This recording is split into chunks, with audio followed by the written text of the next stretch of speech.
परिवर्तन ही एकमात्र स्थिर चीज है। हेराक्लिटस की ये बात आज की दुनिया पर, खासकर अंतर्राष्ट्रीय कूटनीति और व्यापार पर एकदम सही बैठती है। बिल्कुल।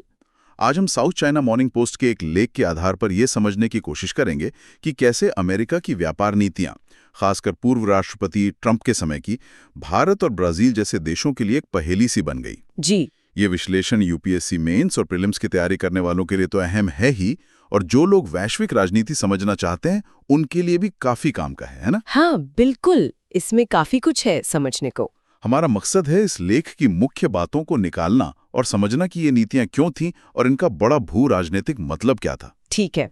तो चलिए इस मामले को थोड़ा और गहराई से देखते हैं। मुख्य मुद्दा था अमेरिका का अचानक भारत और ब्राजील पर भारी टैरिफ लगाना, मतलब आयात शुल्क। हाँ, और ये काफी अचानक हुआ था। यहां तक कि ब्राजील के सेनेटरों की एक टीम वॉशिंगटन गई भी, लेकिन बात बनी नहीं। वो शुल्क नहीं रुके। जी, उनकी यात्रा विफल रही थी। ट्रंप प्रशासन ने वजह तो बताई राष्ट्रीय सुरक्षा, लेकिन ब्राजीलिया में कई लोग मान रहे थे कि ये बोल्सोनारो मामले में ब्राजील के कथित हस्तक्षेप का बदला था। हाँ, ये एंगल भी चर्चा में था। भारत को भी कुछ ऐसी ही चुनौतियों का सामना पड़ा। हाँ, और इसका संदर्भ काफी दिलचस्प है। इन कदमों को अक्सर ट्रंप का ब्रिक्स, मतलब ब्राजील, रूस, भारत, चीन, दक्षिण अफ्रीका का जो समूह है, उसके प्रति शक से जोड़ा जाता है। जी, वो ब्रिक्स को कई बार समझिए एक एंटी अमेरिका गुट जैसा देखते थे। अच्छा। कुछ सूत्रों तो इसे व्यक्तिगत नाराजगियों से भी जोड़ते हैं, जैसे प्रधानमंत्री मोदी का कथित तौर पर ट्रंप से मिलने के अनुरोध को टालना, या फिर वो भारत पाकिस्तान संघर्ष विराम में ट्रंप की मध्यस्थता वाली बात, जैसे भारत ने खारिज कर दिया था। हाँ, मतलब ये छोटी लगने वाली चीजें भी असर डाल सकती हैं। बिल्कुल, कूटनीति में ऐसा होता है। भारत पर असर की बात करें तो मामला और भी उलझ गया। भारत पर 25% टैरिफ लगा। कारण बताया गया ब्रिक्स सदस्यता और रूस से तेल खरीदना। हाँ, और बाद में इसे बढ़ाने की बात भी हुई अगर रूस से तेल खरीदना जारी रखा। और महीनों से जो व्यापार वार्ता चल रही थी वो भी पटरी से उतर गई। जी, सूत्रों के मुताबिक तो बातचीत पूरी तरह बिगड़ गई थी, खासकर तब जब ट्रंप ने भारत के संवेदनशील कृषि और डेयरी बाजार में पूरी पहुंच की मांग रख दी। जाहिर है इससे भारत काफी नाराज हुआ होगा। हाँ, ये बहुत संवेदनशील क्षेत्र हैं भारत के लिए। जवाब में फिर नई दिल्ली ने क्या किया? शायद बैक चैनल डिप्लोमेसी का रास्ता अपनाया। जी हाँ, पर्दे के पीछे की बातचीत, इसमें रिपब्लिकन सांसदों और जो प्रभावशाली भारतीय अमेरिकी व्यापार समुदाय है उनका सहारा लिया गया। अगर हम इसे थोड़ा बड़े कैनवस पर देखें तो एक अजीब सी बात दिखती है ना? क्या? कि भारत और ब्राजील, जिन्हें वॉशिंगटन परंपरागत रूप से चीन के मुकाबले में अहम मानता है, उन्हीं को निशाना बनाया गया, जबकि शुरुआत में चीन और रूस जैसे प्रतिद्वंदियों के प्रति थोड़ी नरमी दिखाई गई थी। हाँ, ये विरोधाभास तो है। तो विशेषज्ञ इसके पीछे क्या वजह बताते हैं? कई वजह। एक तो ट्रंप का लेन देन वाला, मतलब द्विपक्षीय रवैया, दूसरा बहुपक्षीय समझौतों से उनकी एक तरह की चिढ़, और शायद व्यक्तिगत पसंद नापसंद भी। हाँ वो भी, या शायद ये भी कि चीन और रूस जैसी बड़ी ताकतों से सीधे भिड़ने का एक खतरे का डर था। अच्छा, प्रताप भानु मेहता इसे स्टीरॉइड्स पर साम्राज्यवाद कहते हैं, मतलब ताकत का अप्रत्याशित और मनमाना इस्तेमाल। बिल्कुल सही, ये शब्द स्थिति को काफी हद तक बयां करते हैं। भारत ने भी अपनी स्थिति साफ की थी। रूसी तेल खरीदने के पीछे अपनी विशाल ऊर्जा जरूरतों का हवाला दिया।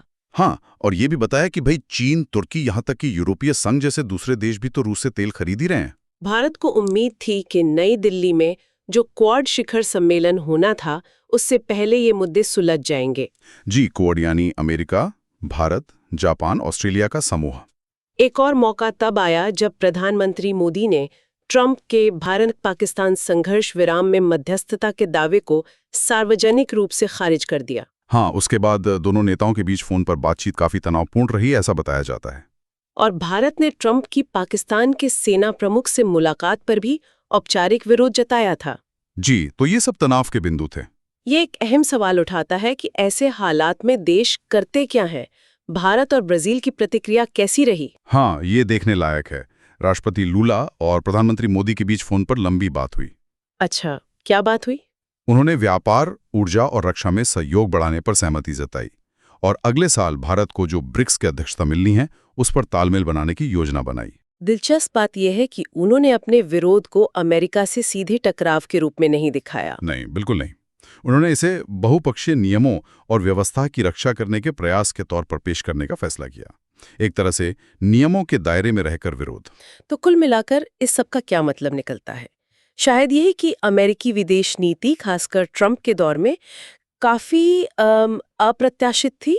हाँ, अप्रत्याशित और काफी हद तक व्यक्तिगत समीकरणों, द्विपक्षीय सौदेबाजी की सोच और स्थापित वैश्विक व्यवस्थाओं के प्रति गहरे संदेह से चल सकती है। और इसका नतीजा ये हुआ कि भारत और ब्राजील जैसे देश जिन्हें रणनीतिक साझेदार माना जाता है, उन्हें भी अप्रत्याशित और नकारात्मक नतीजों का सामना करना पड़ सकता है। बिल्कुल, ये दिखाता है कि संबंध कितने जटिल हो सकते हैं। श्रोताओं के लिए सोचने वाली बात यह है, ये घटनाएं दुनिया में बदल रहे शक्ति संतुलन और जो उभरती हुई ताकतें हैं, उनके लिए अपनी स्वायत्तता बनाए रखने की चुनौतियों के बारे में क्या इशारा करती हैं। हाँ, और भविष्य में इस तरह के भू राजनीतिक और व्यापारिक तनावों से निपटने के लिए देशों के पास क्या रणनीतिक रास्ते हो सकते हैं, इस पर विचार करना जरूरी है।